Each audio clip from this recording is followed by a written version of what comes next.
संरचना यानी कि स्ट्रक्चर को समझना इसलिए जरूरी है जिससे आपको पता चल सके कि केंद्र और राज्य सरकारों के कार्य और उनकी शक्ति किस प्रकार होती है। तो दोस्तों, इसमें सबसे पहली बात यह है कि स्वतंत्रता यानी कि 1947 के बाद जब संविधान लागू करने की बारी आई, तब भारत में संसदीय व्यवस्था अपनाई गई यानी कि पार्लियामेंट्री सिस्टम अपनाया गया, जिसे हम पार्लियामेंट्रियन डेमोक्रेसी भी कह सकते हैं। तो उसी संविधान के 3 अंग होते हैं जिनका अपना अपना कार्य और अपनी अपनी शक्ति होती है। तो वो कौन से 3 अंग होते हैं? पहला होता है लेजिस्लेचर, जिसको हम विधायिका कहते हैं, और दूसरा होता है एग्जीक्यूटिव, जिसे हम कार्यपालिका कहते हैं, और तीसरा होता है जुडिशरी, जिसे हम न्यायपालिका कहते हैं। तो ये 3 अंग है। कौन से 3 अंग है?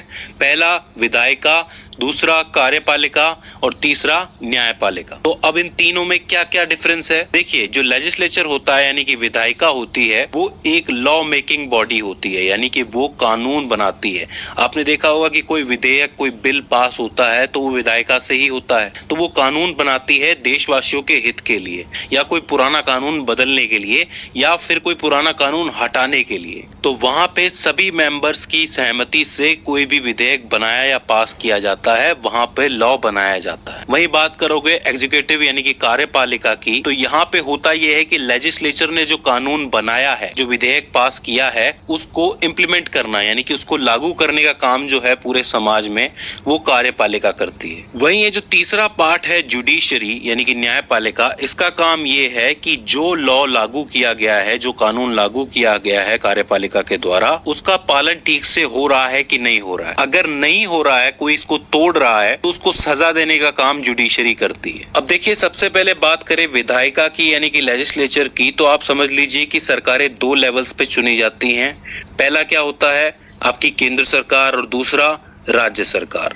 केंद्र सरकार ये पूरे देश के लेवल पे चुनी जाती है, और राज्य सरकार अलग अलग राज्यों के लेवल पे चुनी जाती है। अगर पूरे देश के लिए कोई कानून बनाना हो तो वो केंद्र सरकार बनाएगी। जैसे कि द फाइनेंस बिल 2021, जो कि 2021 का बिल है, तो ये पूरे देश के लिए है फाइनेंस बिल, तो इसको केंद्र सरकार पास करेगी। वहीं अगर मान लो कि राजस्थान के लिए कोई बिल पास करना हो सिर्फ राज्य स्तर पे, तो वो राज्य सरकार कर पाएगी, वो केंद्र सरकार नहीं करेगी। केंद्र स्तर पर जहां कानून बनाए जाते हैं उस जगह को हम संसद या इंग्लिश में पार्लियामेंट कहते हैं। वहीं दूसरी तरफ राज्य स्तर पर जहां कानून बनाए जाते हैं उस व्यवस्था को हम विधान मंडल कहते हैं। अब देखिए, इस संसद में कानून बनाने के लिए 2 तरीके के सदन यानी कि हाउसेस होते हैं। एक लो हाउस होता है और एक अपर हाउस होता है। लो हाउस को हम लोग लोकसभा कहते हैं और अपर हाउस को हम लोग राज्यसभा कहते हैं। लोकसभा को हाउस ऑफ पीपल कहा जाता है और राज्यसभा को काउंसिल ऑफ स्टेट्स कहा जाता है। इसी तरीके से विधानमंडल में भी कानून बनाने के लिए एक सदन होते हैं यानी कि हाउस होते हैं, जिसमें से मुख्य होता है विधानसभा, जो कि सभी राज्यों में है, और दूसरा होता है विधान परिषद। अब देखिए, खास बात यह है कि विधानसभा तो हर राज्य में होती ही है, होनी ही चाहिए, लेकिन जरूरी नहीं है कि विधान परिषद हर जगह हो। फिलहाल मैं आपको बता दूं कि 6 स्टेट्स ऐसे हैं, उत्तर प्रदेश, आंध्र प्रदेश, बिहार, तेलंगाना, कर्नाटका और महाराष्ट्र। ये 6 स्टेट्स है जिनके पास अपना विधान परिषद है, बाकी किसी स्टेट के पास नहीं है। अब ये स्टेट्स पर डिपेंड करता है कि वो विधान परिषद रखना चाहते हैं कि नहीं चाहते हैं। तो इस तरीके से केंद्र और राज्य स्तर पर विधायिका बटी हुई होती हैं। अब बात करते हैं हम लोग एग्जीक्यूटिव यानी कि कार्यपालिका की, उसमें क्या होता है। तो देखिए, यहाँ पर भी 2 स्तरों में ये बटी होती है, पहला केंद्र सरकार के लिए और दूसरा राज्य सरकार के लिए। बात करें अगर केंद्र की, तो केंद्र में जो प्रमुख होते हैं, जो सर्वोपरि होते हैं, वो होते हैं राष्ट्रपति, उसके बाद आते हैं उपराष्ट्रपति, और उसके बाद आते हैं प्रधानमंत्री, और उनके नीचे होता है मंत्री परिषद। अब उस मंत्री परिषद के अंदर कैबिनेट मिनिस्टर्स भी होते हैं यानी कि कैबिनेट मंत्री भी होते हैं, राज्य मंत्री भी होते हैं और उप मंत्री भी होते हैं। लेकिन मैं आपको बता दूं कि हमारे यहाँ कॉन्स्टिट्यूशन में सबसे ज्यादा पावर जो है वो प्रधानमंत्री को ही दी गई है। वहीं अगर हम बात करें राज्य स्तर की, तो राज्य स्तर पर जो प्रमुख होते हैं वो कहलाते हैं राज्यपाल, और राज्यपाल के नीचे आते हैं मुख्यमंत्री, और मुख्यमंत्री के नीचे आता है उनका मंत्री परिषद। यहाँ पर भी ज्यादातर जो कार्यभार है वो मुख्यमंत्री के हाथ में होता है, यानी कि एक राज्य का पूरा कार्यभार मुख्यमंत्री के हाथ में होता है, जिसे वो मंत्री परिषद की मदद से चलाते हैं। अब हम बात करते हैं जुडिशरी यानी कि न्यायपालिका के बारे में। देखिए, भारत की जो न्यायपालिका है वो 3 स्तरों में विभाजित है। इसमें जो सर्वोपरि प्रमुख है वो कहलाता है सुप्रीम कोर्ट, जो कि दिल्ली में है। इस सुप्रीम कोर्ट में जो फैसला सुनाते आते हैं जज, वो कहलाए जाते हैं CJI यानी कि चीफ जस्टिस ऑफ इंडिया।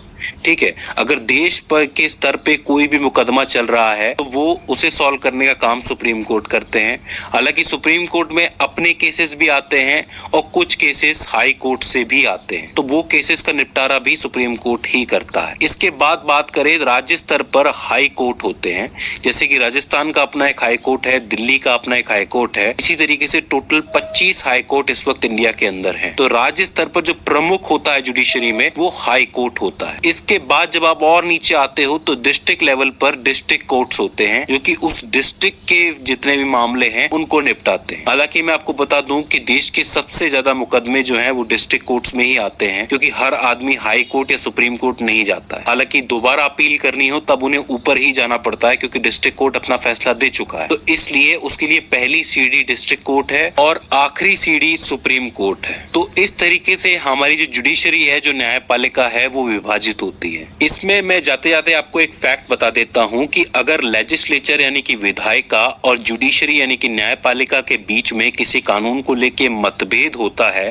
तो उसका निपटारा हमारे राष्ट्रपति जी करते हैं। सो फ्रेंड्स, ये हो जाते हैं कॉन्स्टिट्यूशंस के 3 अंग जिसके ढांचे पर सेंट्रल गवर्नमेंट और स्टेट गवर्नमेंट काम करती है। आई होप ये वीडियो आपके लिए हेल्पफुल साबित रही होगी।